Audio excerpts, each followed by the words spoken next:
በውርስ የሚተላለፉ ንብረቶች አሉ። አንድ ሰው በህይወት እያለ የተለያዩ ንብረቶችን ያፈራል። የሚጨበጡም አይጨበጡም ብለን የምንቆጥራቸው ንብረቶችን ያፈራል። እነዚህ በኑዛዜ በውርስ የሚተላለፉ ናቸው በህይወት በሚያልፍበት ጊዜ። ስለዚህ ከነዚህ ሁሉም አይነት ንብረት በውርስ የሚተላለፍ ነው። ካለ ከሰው የተዋሰው ንብረቶች ካሉ መመለስ ያለባቸው እነዚህ ግዴታዎች የመመለስ ግዴታ ሊተላለፉ ይችላል። ባል ሚስት ለወርስ ሚስት ባልን አትወርስም። ልጆች እኩል ነው የሚወርሱት። ሴትም ሆነ ወንድም ሆነ ልጅ እኩል ድርሻ ነው የሚኖራቸው። አያቶች ከሌሉ የሟች አክስት አጎት በዚህ ሁኔታ ሊወርስ ይችላል። አሁን እኔ የአያት ራሱ ዝም ብለን ለማብራራት እንጂ አሁን ባለው ፕራክቲካል እንትን በጣም ሊኖር ይችላል ስለሆነ ሊኖር ይችላል። ኦልሬዲ ልጅ ነኝ ብላ ነው የምታምነው። ቤተሰብ ነበረ፣ እዛ ቤተሰብ ነው የተወለደችው። እንግዲህ ሞት መጣ። ከዛ በኋላ የውርስ ጉዳይ ሲነሳ አንቺ ልጅ አይደለሽም እሱ ነው የምትጠሪው እንጂ አንቺ ከሌ ልጅ ነሽ። ልጅ አለመሆኗ ፕሩፍ ተደርጎ ከውርስ ወጣት።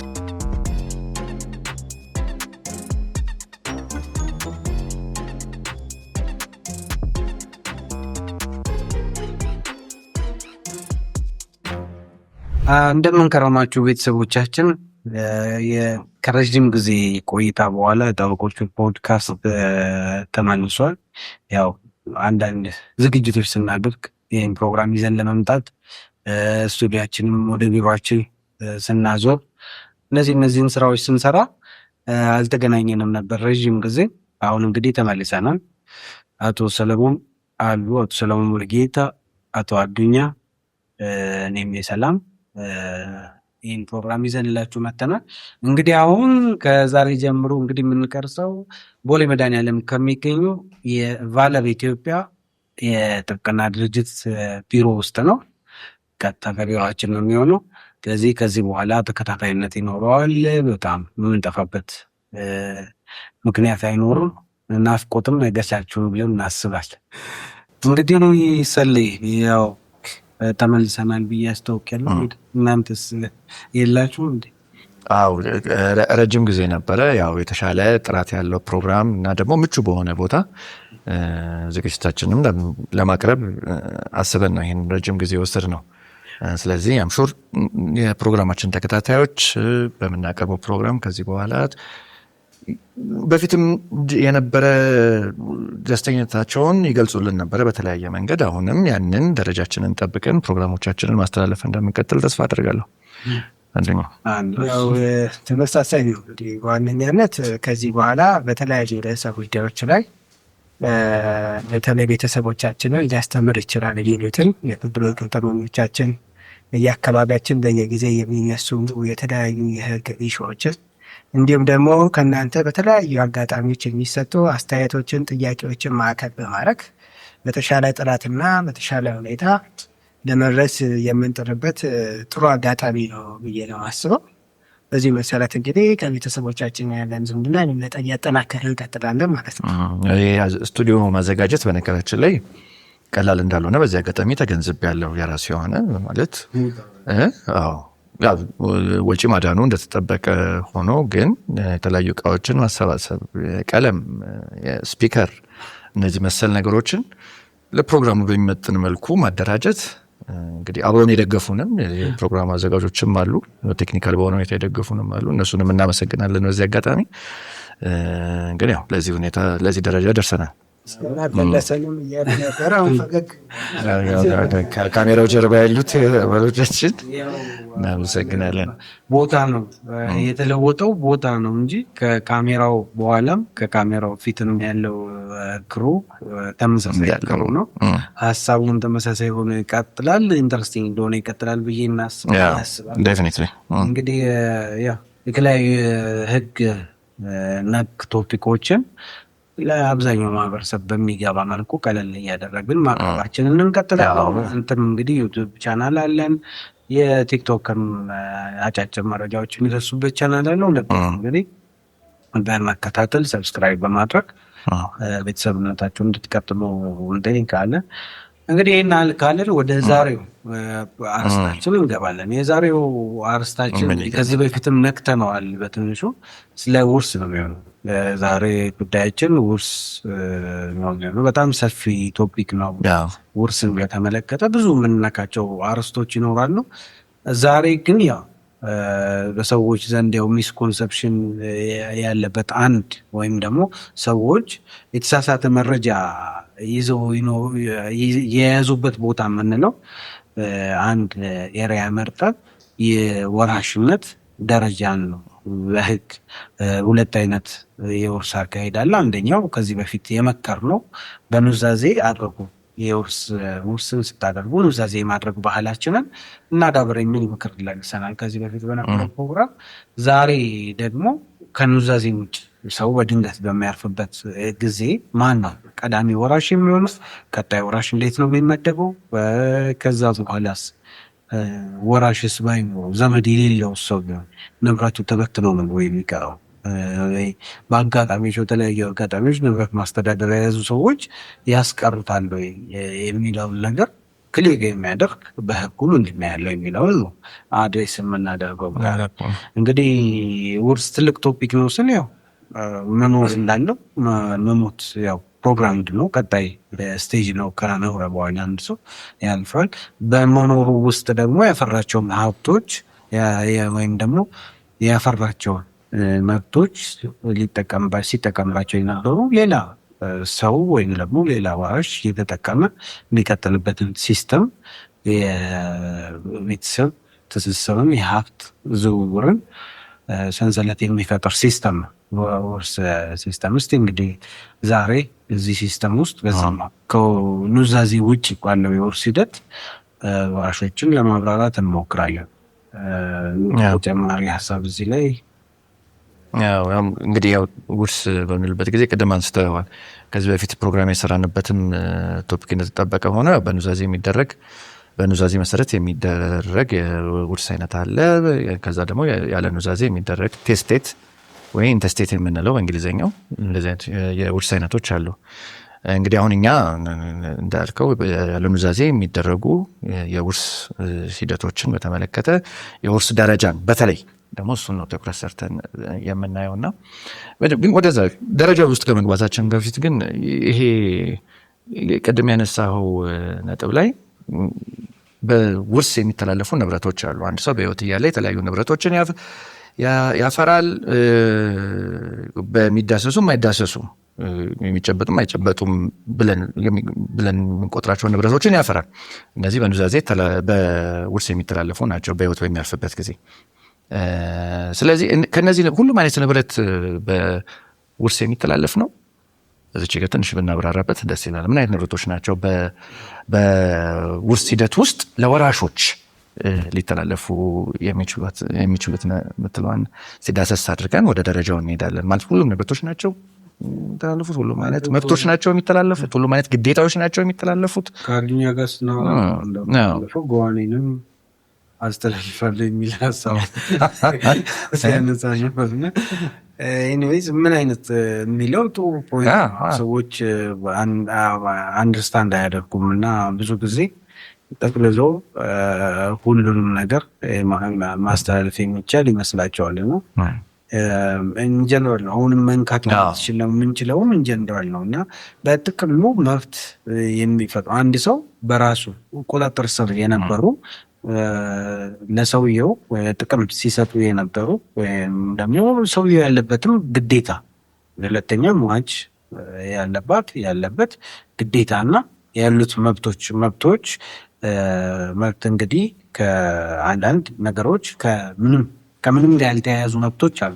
ሰውየው ሜር ኤግዚስተንስ ለምሳሌ ስራ ሄዶ በመምጣቱ የሚያገኘው ደሞዝ አለ። እሱ የሆነ ነገር እሴት ጨምሮ የሚያገኛቸው እንትኖች አሉ፣ ጥቅሞች አሉ የሚቋረጡ ማለት ነው። እሱ በመምጡ የሚሰጣቸው ሰርቪሶች ይቋረጣሉ። ከዛ በኋላ በዛ የሚያገኘው ገበያ አብሮ ይቋረጣል እና በመምጡ ምክንያት የማይቋረጡ መብቶች እና ግዴታዎች በመሆኑ ምክንያት የማይቋረጡ ግዴታዎች። አሁን ምሳሌ እዚህም ላይ ያው ፐርሰናል ፐርፎርማንስ ልክ የተቀጠረበት ድርጅት ልጁናና ስራ አንተም በአባት ቦታ ወይ በእናት ቦታ ናና ስራ ይዘው ልጁም በዛው ልክ ልጁም ደግሞ ያንን ቦታ ልውሰድ አይልም። እና ኤኒዌይስ ኢን ጀነራል እንደዚህ አይነት ነገሮች በጥቅሉ ምን ብለን ዲፋይን ብናደርጋቸው ጥሩ ነው። ያው እኛ አድሬስ የምናደርገው ተመልካቾቻችን ከህጉ እንዳልኩት የህግ ባለሙያዎቹ አንደርስታንድ ያደርጋሉ። በነገራችን ላይ አብዛኛው ተከታይ የህግ ባለሙያም ጠበቆችን እያየ ስለሆነ እነሱ ቫሊዩ በመጨመር እንትን ይሉናል፣ ይተባበሩና ግን ያው አድሬስ የሚያደርገው ማህበረሰብ ሰፊውን ስለሆነ በሞት ምክንያት የማይቋረጡ የሚቀጥሉ መብቶች እና የሚቀጥሉ ኤግዚስት የሚያደርጉ ግዴታዎች፣ ለምሳሌ ሰው የወሰደው ብድር ቢኖር ብድር መከፈል አለበት ከንብረቱ ጋር አብሮ ስለሚያያዝ ማለት ነው። ከእርሱ ጋር በጠቅላላ ያቺ ሟች የነበረባት ዕዳ ቢኖር እነዚያ ነገሮች መከፈል አለባቸው እና በአጭሩ በሞት ምክንያት የማይቋረጡ መብቶች፣ የሟች መብት ወይም ግዴታዎች ሁሉ በውርስ ሊተላለፉ ይችላሉ። ኦብቪየስሊ አሁን ፕራክቲካሊ ደግሞ ወደ ታች ብናወርደው ደግሞ በተግባር ወደ ተግባር ብናወርደው ንብረት፣ የሚንቀሳቀስ የማይንቀሳቀስ ንብረት፣ ገንዘብ፣ አክሲዮኖች፣ እነዚህ ተጨባጭ የሆኑ የንግድ ተቋማት፣ የማይንቀሳቀስ የሚንቀሳቀስ ንብረት እንዳልኩት መኪና፣ ቤት፣ እነዚህ ነገሮች ግዑዝነት ያላቸው ቫልዩ ያላቸው ነገሮች ሊተላለፉ ይችላሉ። በግዴታም አንጻር የብድር ሌሎች ካለ ከሰው የተዋሰው ንብረቶች ካሉ መመለስ ያለባቸው እነዚህ ግዴታዎች የመመለስ ግዴታ ሊተላለፉ ይችላሉ። እነዚህ ነገሮች እና ኖር ወደ ጉዳዩ ሲገቡ መጠየቅም የህግ ባለሙያም ማማከር እነዚህ የትኞቹ ውርስ ውስጥ ልጠይቃቸው ይችላሉ በውርስ ብለው ሊጠይቁ ይገባል። ግን እነዚህ ናቸው በጥቅሉ እነዚህ ነገሮች በውርስ ሊተላለፉ ይችላሉ የሚለውም ይዘንብና ነው ብዬ አስባለሁ።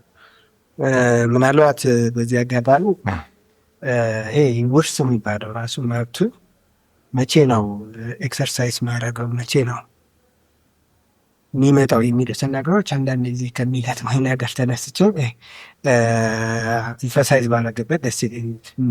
አሁን የውርሱ ውጤት የሚመጡትን ነው እያነሳን የመጣ ነው። አንዳንድ ጊዜ እናት አባት በህይወት እያለ በቃ ወራሽ ነኝ በእኔ ሊዘዋወር ይገባል የሚሉ ነገሮች ይገጥሙኛል። እንደ ምክረ ሀሳብም አንዳንድ ጊዜ ቢሮ የሚመጡ ሰዎች እንደዚህ አይነት ጥያቄዎችን ያነሳሉ። በቃ እሷ እኮ ፈቃደኛ ነች ወራሽ ነች ምናምን ነገርና ወይም ደግሞ ኑዛዜ ጽፋ አስቀምጣለች በሚል የሚመጡ ነገሮች አሉ እና ውርስ የሚባለው ነገር የውርስ መብት የሚባለው ነገር ኤክሰርሳይዝ የሚያደርገው ወይም ደግሞ ወደ ተግባር የሚገባው መቼ ነው የሚለውን ነገር መቀመጥ አለበት። ያው አንዳንድ የህግ ባለሙያዎች እንደሚታወቁት ይህ ቲዮሪ ያው ሞርቲስ ኩዛ ቲዮሪ በሚባል የሚጠራው ሰው ከሞተ በኋላ የሚመጣ የመብት እንቅስቃሴ መሆኑን ግንዛቤ ሊደረግ ይገባል። አንድ ሰው ሳይሞት ውርስ የሚባለውን ኮንሴፕት አንስተን በዛ ደረጃ ራይቱ የሚለውን ነገር አናወራም የሚለውን ቢጨብጥ በጣም የተሻለ ይሆናል ብዬ ነው የማስበው። አሁን ቅድም የተባሉ ነገሮች የትኛው ይወረሳል፣ የትኞቹ ናቸው እንዲወረሱት የሚሉ ነገሮችን የሚመጡት ሟች ከሞተ በኋላ የሟቹ መብት አለ ተጠቃሚ ነን የሚሉ ሰዎች የሚያንቀሳቅሱት ከሞት በኋላ የሚመጣ እሳቤ መሆኑን ደንበኞቻችን ጥሩ ተመልካቾቻችን ቤተሰቦቻችን ሊገነዘብ ይገባል የሚለውን ነገር ለማስቀመጥ ስለወደድኩ። ይህ በጣም አሁን ያነሳው ፖይንት በጣም ጥሩ ፖይንት ነው። ምክንያቱም ትክክል ብዙ ሰው ለምክር የሚመጣው መሸጥ አይፈልግም ንብረት ለልጆቹ ወይም ደግሞ የስጦታን ኮንሴፕት ደግሞ አንድ ያደርጉ። ስለዚህ ምን ይመጣሉ ለልጄ ማውረስ ፈልጋለሁ ወይም በቅርብ ጊዜ ራሱ አንድ ሰው መጥተው ጠይቀው እንጂ ለልጆቼ ንብረቴ ማውረስ ፈልጋለሁ፣ አሁን ልጅ ያለው ምንም ነገር አልፈልግም፣ በቃ ማስተላለፍ ፈልጋለሁ በውርስ ብሎ አስረድቼ ነው በህይወት እያሉ ስጦታ መስጠት አለብዎት። ከሁለት ነው አሁን ዲፋይን ለማድረግ በህይወት ላይ ያለ ሰው ስጦታ ነው የሚሰጠው፣ ወዶ ይሰጣል፣ ይሄኛውም ይቀበላል፣ ስጦታ ነው።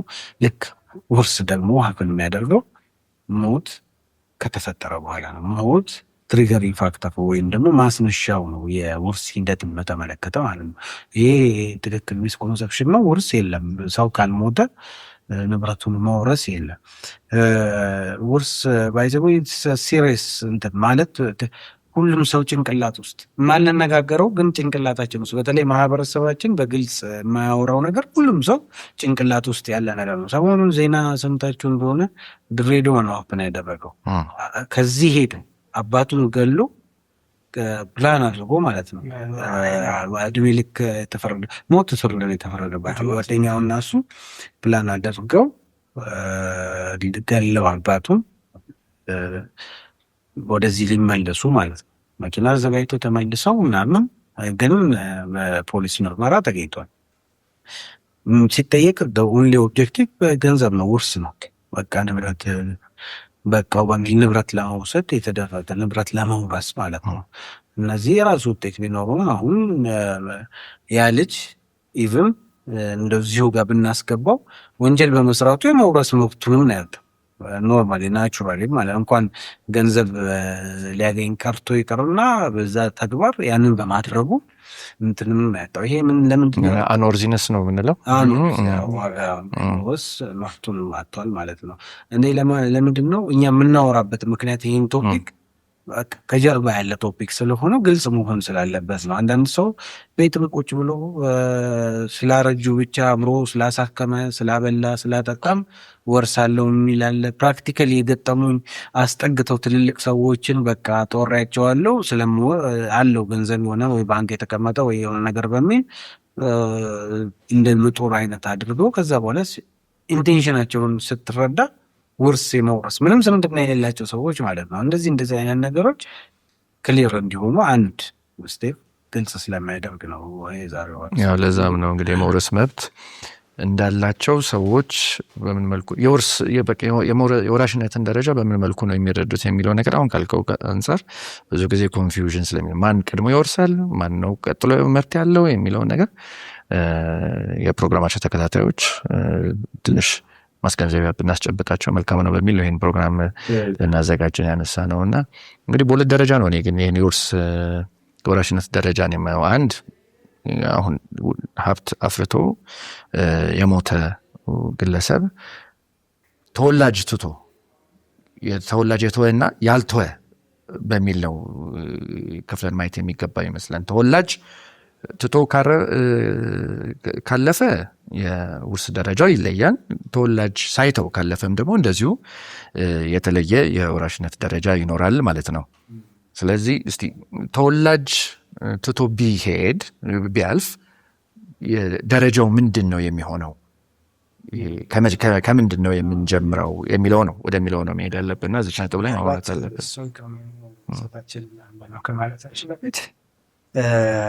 በውርስ ሂደት ውስጥ ወራሽ ሆነው መብታቸው ሊፈጠርላቸው የሚችሉት እነማን ናቸው የሚለውን ነገር በትክክል መናነሳ። ይህ ማለት ያው በአማርኛ ነው አሴንዳንት ዲሴንዳንት እያለ የሚቀጥል ወደ ታች ወደ ላይ ወደ ጎን የሚሄድ ማስገንዘብ። ወደ ጎን የሚቆጠሩት እነማን ናቸው፣ ወደ ታች የሚባሉት እነማን ናቸው፣ ወደ ላይ የሚባሉት ናቸው። የአንዱ መቅረት መብትን እንዴት ነው ወደ ሌላ አቅጣጫ እያስከራከረ የሚሄደው የሚለውን ነገር ለዛ ነው ለሁለት የከፈልኩት። የአሴንዳንት ጉዳይ እንትን ካለን ተወላጅ የለውም ማለት ነው። ዲሴንደንት ካለ ነው ተወላጅ ትቶ ነው ያለፈው በሚል ነው። በመሀሉ ያለውን የመተካካት ሂደትም በዛው እንትን እናበጀዋለንና ከዛ አኳያ ውርስ የሚሄድባቸው የራሱን የቻሉ መስመሮች አሉ። ወራሽ ለሆን የመጀመሪያው የሟች ልጆች አሉት ወይ የሚለው ነው የመጀመሪያው ጥያቄ ሆነ የሚመጣው። ከምንም ነገር በላይ የውርስ ሲመጣ ወላጆች አሉት ወይ፣ ተወላጆች አሉት ወይ፣ ልጆች አሉት ወይ። ስለዚህ የቅድሙ ሀሳብ ውርስ ራሱ የሚያጠነጥነው የስጋ ዝምድና ላይ ነው የምናነሳው። የስጋ ዝምድና ወደ ላይ የሚቆጠር ወደ ታች የሚቆጠር ወደ ጎን ደግሞ እህት ወንድም ወደ ራሱ መንገለው በጋብቻ ዝምድና የጋብቻ ዝምድና ላይ የሚታዩት ወደ ጎን የሚቆጠሩ አሉ። በጋብቻ የምናፈራቸው ዝምድናዎች አሉ። በስጋ ማለት አብሮ በመወለድ በአንድ ቤተሰብ በመወለድ የምናገኛቸው ዝምድናዎች አሉ። ውርስ አሁን አዱ ያነሳው በመወለድ አብሮ ቤተሰብ በመሆን ብቻ የሚገኝ መብት። ተጨማሪ አንድ ኤክሴፕሽን እዚህ ላይ የሚኖር ያው ጉዲፈቻ ዞሮ ህጋዊ የጉዲፈቻ ልጅ የተደረገ ሰው እንደ ልጅ የመውረስ መብት ልጅ ሆኖ ስለሚቆጠር እንደ ስጋ ዝምድና እዛው የውርስ ሂደት ውስጥ የሚገባበት ህጋዊ የጉዲፈቻ ሂደት አልፎ ቤተሰብን የተቀላቀለ ልጅ የልጅ አካል ስለሆነ እነዛ ስጋ ዝምድና ውስጥ ይገባል። ስለዚህ በመሰረታዊነት ጥሩ ፖይንት ነው የተነሳው። ወደ ላይ የሚቆጠሩ ወደ ታች የሚቆጠሩ ወደ ጎን የሚቆጠሩ የስጋ ዘመዶች ቤተሰቦች ናቸው የውርስ ኢሹ ውስጥ የሚገቡት የሚለውን ያሉልን። እንግዲህ ይህንን ደግሞ እነዚህን ደግሞ ይወስድና የፍትሐብሔር ህጋችን ስለ ውርስ ህግ የሚያወራው አለ። ስፔሻሊ 842 አንቀጽ 842 ላይ ነው የሚጀምረው። እነዚህ የመጀመሪያው እንትን ያለ የመጀመሪያው አርዶ ቅድም ያነሳው ወደ ታች የሚቆጠሩ ወይም ደግሞ ልጆች ናቸው የመጀመሪያ ደረጃ ወራሾች። ማንም ሰው ድንገት ቢያርፍ የመጀመሪያ ወራሾች ንብረቱ ማንም ሌላ ሰው ሊጠይቅ አይችልም። እዚህም ጋር ኮንፊውዥን ይፈጠራል። እህት፣ ወንድም፣ እናት፣ አባት ወደ ታች ልጆች እያሉ እነሱ የንብረት ተካፋይ የመሆን ፍላጎትን ያሳያል። ልጆች ካሉ እዛ ላይ ያቆማል። ልጆች ናቸው ወራሾች፣ የመጀመሪያ ደረጃ ወራሽ ብሎ ህጉ የሚደነግጋቸው ልጆች ናቸው። እዚህ ጋር ምናልባት ክላሪፋይ የቤተሰብ ትዳር ግንኙነት የሚለውን እሱም ሌላ ብዥታ ያለበት ኤሪያ ስለሆነ የትዳር አጋሮች እያሉ ልጆች ለምን ይወርሳሉ ብዬ እናደርገው። ያው እንግዲህ ከሀገራችን የውርስ ጽንሰ ሀሳብ መነሻ አድርገን ይህን ልናብራራው እንችላለን። ደም ነው የሚከተለው የውርስ ህጋችን ጽንሰ ሀሳብ እና ሚስት ባል ደግሞ የደም ትስስር ከአውራሹ ጋር ስለሌላቸው ወደ ልጆች ካፈሩ ማለት ነው ንብረቱ እንዲሄድ ነው ህጉ በዚህ ፕሪንሲፕል መሰረት ደረጃውን ያስቀመጠው። ስለዚህ በህጋችን መሰረት ሚስት አትወርስም፣ ባል ሚስትን፣ ሚስት ባልን አውራሹ በሚያልፍበት ጊዜ አይወርሱም።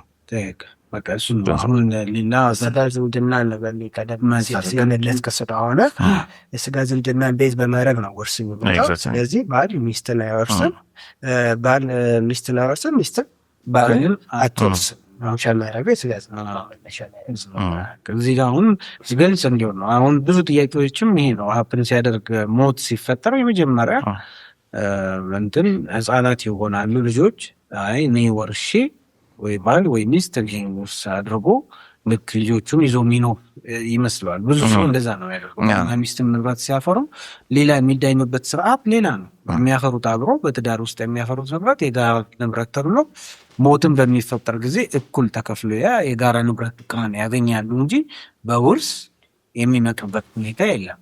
በውርስ ውስጥ የሚኖራቸው ተሳትፎ ግን የመጀመሪያ ደረጃ ላይ ወራሾች ልጆች ናቸው ብለናል። ልጆች ለአቅመ አዳም ወይም ለአቅመ ሔዋን የደረሱ ካልሆኑ ምንድነው የሚሆነው? ሞግዚት ይሆናል።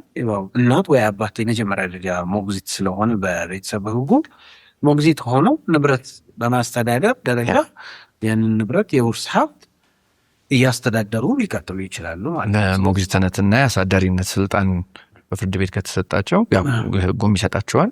በፍርድ ቤት ግን ያው ነገር ከተረጋገጠ በኋላ ንብረቱን የልጆቻቸውን ንብረት በዚህ በተሰጣቸው ስልጣን መሰረት ይወርሳሉ ሳይሆን ያስተዳድራሉ ማለት ነው። እንጂ ከዛ ያለፈ ንብረቱ ላይ እንደ ወራሽ መብት ህጉ አይፈጥርላቸውም። ግልጽ በቃ ባል ወይም ሚስት ግልጽ ማድረግ የምንፈልገው ባል እና ሚስት የጋራ ንብረት ህግን ተከትሎ የጋራ ንብረትን በትዳር በቤተሰብ ህጉ ተከትሎ የሚሄድ እንጂ ውርስ ላይ ባልና ሚስት የሚወራረስበት እንትን የለም፣ ሁኔታ የለም፣ በህጉም ድንጋጌ የለም። ይህን ግልጽ እንዲሆንላችሁ እንፈልጋለን።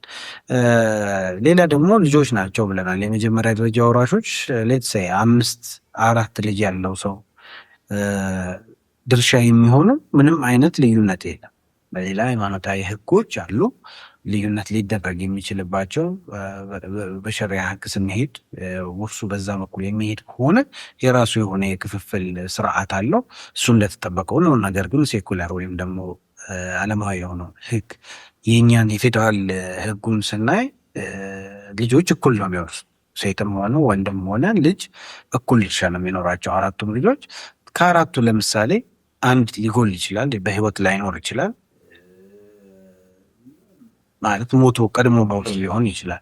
እነዚህ በሚፈጠሩበት ጊዜ ደግሞ ያው ትንንሽ ከሆኑ የቀረው ንብረቱ ለቀሩት ልጆች ይከፋፈላል ማለት ነው። ከአራቱ አንዱ አልፎ ከሆነ እድሜው አቅመ አዳም ሳይደርስ ሌላ ሳይተካ ልጅ ሳይወልድ ከሆነ የሞተው ለሌሎቹ ይከፋፈላል ማለት ነው። ለቀሩት ለሶስቱ እኩል ይካፈላል ማለት ነው። ልጅ ተክቶስ ተክቶ ከሞተ ደግሞ ይሄ አሁን የሚመጣው ሁለተኛው የውርስ አይነት አንዱ በቀጥታ ነው የሚለው፣ ሁለተኛው በምትክ ወራሽነት ደረጃ የእሱ የሟቹ የውርስ ሰንሰለት ደግሞ ይታያል።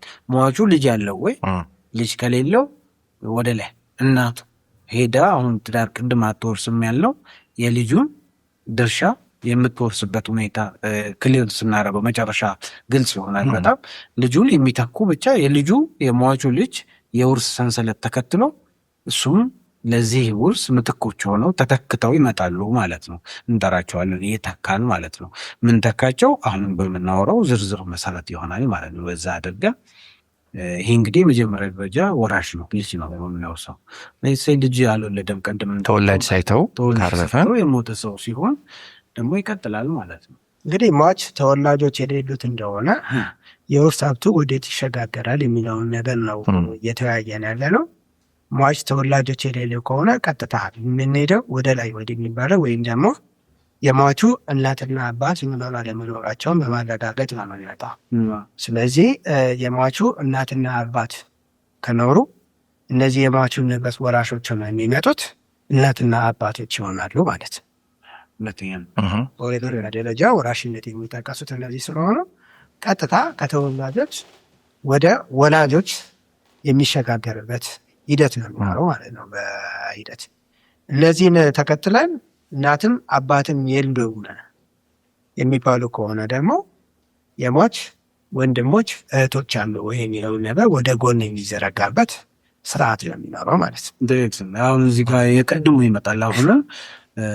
አሁንም አንዱ እያለ ያለው የቀድሞ ይመጣል ምትክ ወራሽነት ማለት ነው። እህት ወንድም እናትና አባት በህይወት ከሌሉ ያ ወራሽ ሲሞት ያሟች አውራሽ ሲሞት ከሌሉ ቀጥታ ምትክ ወራሽነት ይመጣል ማለት ነው። ስለዚህ እነዚህ ምትክ ወራሽ ደግሞ የሚሆኑት የሟቹ ወንድም እህቶች እንደዚህ ካሉ በእናትና አባታቸው ፈንታ ተተክተው ወንድማቸውን ሊወርሱ ይችላሉ ማለት ነው። ስለዚህ በቀጥታ ወደ ላይ ሟች አለ፣ የእሱ ወላጆች አሉ፣ እናትና አባት አሉ። ስለዚህ ከእናትና አባት ከሌሉ ወደ ላይ ሳይሆን የምንሄደው መጀመሪያ እነሱን ተክተው የሚወርሱ አሉ ወይስ የሉም ወደሚለው ነው የምንሄደው ማለት ነው። በየደረጃው ምትክ ወራሽነት መጣራት አለበት። ከልጆቹም ስንሻገር እኮ ምትክ ወራሽ ልጆቹ ተክተው ሞተዋል አለ ወይ ምትክ ወራሽ አለ ወይ የሚለው ልጆች የላቸውም ምትክ ወራሽ የሚባለው ነገር አይመጣም። ከዛ ተነስተ ነው እያወራን ልጆች የላቸውም ወደ ላይ ነው አባትና እናት። ከዛ በኋላ አባትና እናት በህይወት ባይኖሩ ይሄ ነገር ምንድን ነው የሚሆነው? ምትክ ወራሾች ወንድምና እህት ይወርሳል። እነዚህ አሁን ያልናቸው ደግሞ እናትና አባት ከሌሉ እነሱን የሚተኩ ከሌሉ ደግሞ ወደ ላይ እንሄዳለን ማለት ነው። አሁን ስንተኛ ደረሰ? ሶስተኛው ስቴፕ በውርስ ህጉ አቀማመጥ ወደ ሶስተኛው ደረጃ የወራሾች ሄድን ማለት ነው። አያቶች ናቸው የሚቀጥሉት። አያት ናቸው፣ ሴት አያት፣ ወንድ አያት። በእናት በኩል ያሉ አያቶች፣ በአባት በኩል ያሉ አራት ወራሾች ይሆናል። እነዚህ ወራሾች በተመሳሳይ ሁኔታ እነሱ መጀመሪያ እነሱ መኖራቸው ይታያል። እነሱ ከሌሉ ልጆቻቸው ካሉ ማለት ነው። እንግዲህ አክስት አጎት ሊሆኑ ማለት ነው። የሟቹ አክስት አጎቶች የሚወርሱበት ሁኔታ አያቶች ከሌሉ እና ደግሞ እነሱም በምትክ ተተክተው የመውረስ በህጉ በተቀመጠው ስነስርዓት መሰረት መብት ካላቸው ተተክተው የሚወርሱበት ሁኔታ ይኖራል ማለት ነው። የሟች አክስት አጎት በዚህ ሁኔታ ሊወርስ ይችላል። ይበቃል። እዛ ጋር እንቀጥላለን። አያቶች በላይስ እንዴት ነው ያለው ነገር? ከዚህ በኋላ ማለት አሁን እኔ የአያት ራሱ ዝም ብለን ለማብራራት እንጂ አሁን ባለው ፕራክቲካል እንትን በጣም ሊኖር ይችላል ስለሆነ ሊኖር ይችላል ረጅም ሊኖር ይችላል ማለት በፊት እኮ በትክክል ፕራክቲካሊ የሚኖሩበት ጊዜ ነበር አያት በትክክል። አሁን ግን ብዙ ጊዜ ከአባትና ከእናት በኋላ ወደ ጎን ሄደህ ነው እንጂ የምታገኘው ወደ ላይ የማግኘት እንትኑ አይደለም፣ እየጠበበ ነው እንግዲህ። እሱም ደግሞ ሳይንሱ የሚያውቁ ሰዎች እንዲያውም በአሁኑ ጊዜ ያስረዳለ። ለዛ ነበር አይ በ40 ምናምን ዓመት እኔ አያት የሆኑ አውቃለሁ። አያት የሆኑ በ40 ምናምን ዓመታቸው እንዲያውም ዛሬ በጨዋታ የሰማሁት ታሪክ በ45 ዓመት በ44 ዓመት አያት የሆነ ሰው እንዳለ አውቃለሁ። እና ፖሲቢሊቲውን ሩል አውት አታድርገው ልል ነው። ስለዚህ ወዴት ይመራል? አዎ ስለዚህ ከአያት የሉም የአያቶችን ተተክተው የሚወርሱ የሉም ካለን ሌላ ማን ነው? ቅድመ አያት። ከዚህ በኋላ የመጨረሻው ደረጃ በቤተሰብ በደም የምንሄደው ወደ ቅድመ አያቶች ነው ማለት ነው።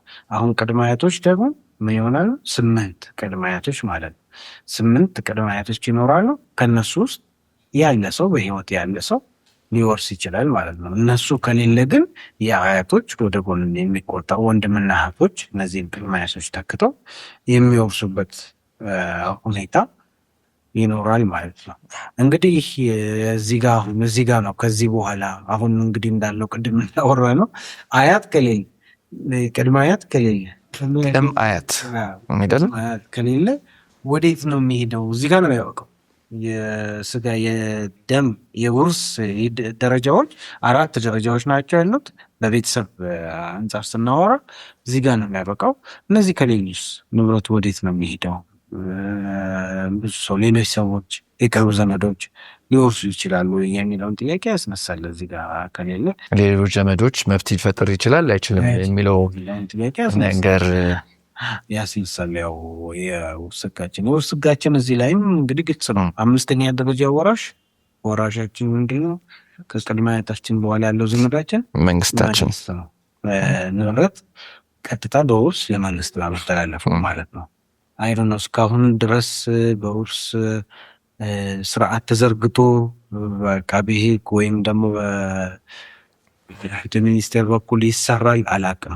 መረጃ የለኝም እውነት ለመናገር። ሌሎች ያላችሁ እዚሁ ላይ ቪዲዮ ስሩ እየገባችሁ ኮሜንት ማድረግ ወይም ደግሞ የተሻለ ቪዲዮ መስራት ትችላላችሁ። ይህን ሲስተም ለማሳወቅ ማለት ነው።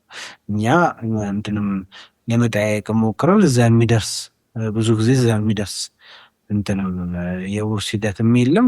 ብዙ ዘመድኛ የፋሚሊ ሰርክሉ ሰፊ ስለሆነ በኢትዮጵያ ነባራዊ ሁኔታ ውርስ አንዱ ላይ ይወድቃል። በቃ በተለይ ብዙ ጊዜ ከአጎትና ከወንድምና ከአባትና ከአያት ልጆች ባይኖሩ ወደ ላይ ሁለተኛውም ደረጃ በላይ አይሄድም የውርስ ፕራክቲካሊ እኛም ባየነው ሁኔታ ማለት ነው። ስለዚህ ያው ዞሮ ግን በአቃቤ ሕግ በኩል መንግስት ይህንን መብት ሊያስከብር የሚችልበት የህግ ስርዓት ግን አለ። ፕራክቲካሊ ያጋጥማል ይኖራል። ግን እንዴት ነው የሚከታተለው? መረጃው እንዴት ነው የሚሰበሰበው የሚለው የተሻለው ያላቸው ሰዎች ካሉ ይሱበት ቪዲዮ አለ፣ መድረኩም አለ።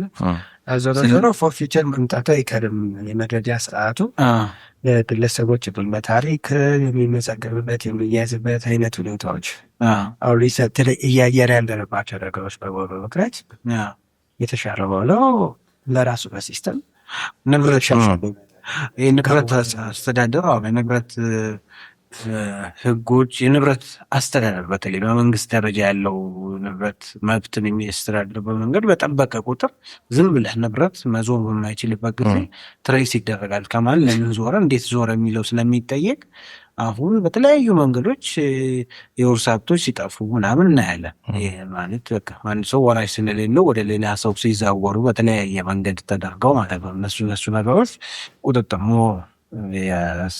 የምዝገባ ሂደቱ በጠናከረ ቁጥር የሚጠናክሩ ናቸው ብዬ አስባለሁ። እነዚህን ክሊር ያደረግናቸውን ፖይንቶች ያነሳናቸው እንግዲህ በውርስ ባለን ኤክስፔሪየንስ የሚገጥሙ ገጠመኞች አሉ እና ቤተሰብ ያልሆነ ሰው የሚወርስበት፣ ቤተሰቦች እያሉ ለሌላ ሰው ንብረት የሚሄድበት፣ በትክክል ደግሞ እንደ ቤተሰብ የሚቆጠር ሰው ወይም ደግሞ ሟች ልጄ ነው ብሎ የሚያስብ ሰው ከውርስ የሚወጣበት ሁኔታዎች ይገጥሙናል። እኔ አሁን አንድ ምሳሌ ገጠመኝ ምንም ከገጠር ነው።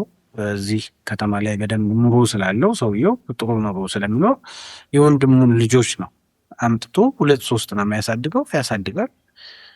አሳድጎ በስሙ አጋጣሚ ኤሌመንተሪ ሲያስገባ ትምህርት ቤት በስሙ ነው ያስገባው። አልወለደም፣ አላገባም። ሃይስኩል ጨረሱ፣ አረፈ ሰውየው ሲያርፍ ከዛ ካሳደጋቸው 3 ልጆች ናቸው ያሳደጋቸው። 2ቱ ያው እኛ የወንድም ልጆች ነን፣ እነሱ አባቶቻችን ናቸው የሚገባቸው መውረስ፣ እኛ ልጆቹ አይደለም ብለው ራሳቸው ከወርስ ወጡ።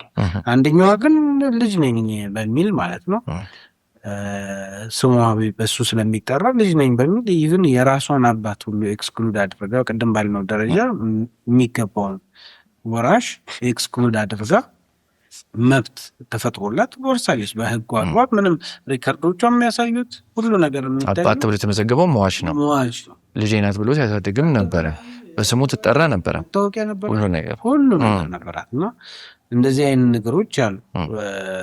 ይህንን ባለማወቅ ሟች ወይም ይህንን አላወቀም ወይም ደግሞ አውቁም ሊሆን ይችላል። ነገር ግን እነዚህ መረጃዎች እንደዚህ አይነት ብዥታዎችን ይቀርፋሉ ማለት ነው። ይች ልጅ በህይወት ቢኖር ሪሊ ንብረቱን እንድታገኝ ፈልጎ ከሆነ ተሳክቷል ማለት ነው ያሰበው።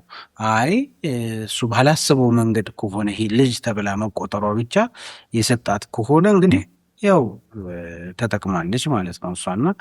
ኤኒዌይስ በህይወት የኑዛዜውን ፓርት ከዚህ በፊት ያለውም ያወራ ነው ትምህርት ነው። እንትኖች መረጃዎች ማስተላለፉ ትምህርት ነው። በዚህ ትምህርት ተመስርተን ደግሞ ውሳኔ የመወሰን እንድንችል ነው። ስለዚህ እዚህ ልታስተላልፍ የፈለግነው ዋነኛ ነገር ልጅ ሳይሆኑ በማሳደግ ስማቸውን ሰጥተው የአባትነት የእናትነትን ስም ሰጥተው የሚያድጉ ልጆችን በተመለከተ ሊወርሱ የሚችሉበት አጋጣሚ እንዳለ ማስገንዘብ ነው በዋነኛነት።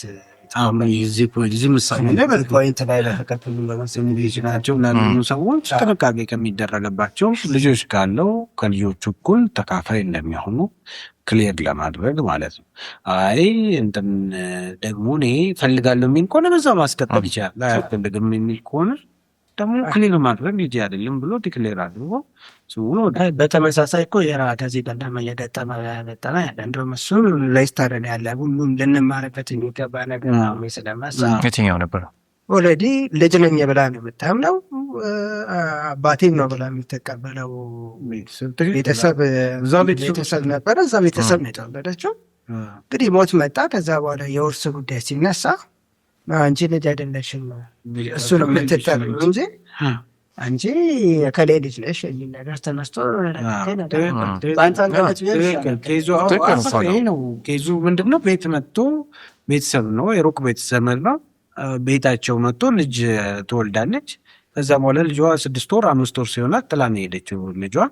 ከዛ በኋላ ምንድነው የተደረገው? እነሱ ናቸው የሚያሳድጓት። ይች ልጅ ከልጅነት ጀምሮ ጥሩ ትምህርት ቤት ላይ ያስተማሯት። ሌሎች 4 ልጆች አሏቸው። 4ቱም 1/5 ህፃን ልጅ ነው የሚያዩት።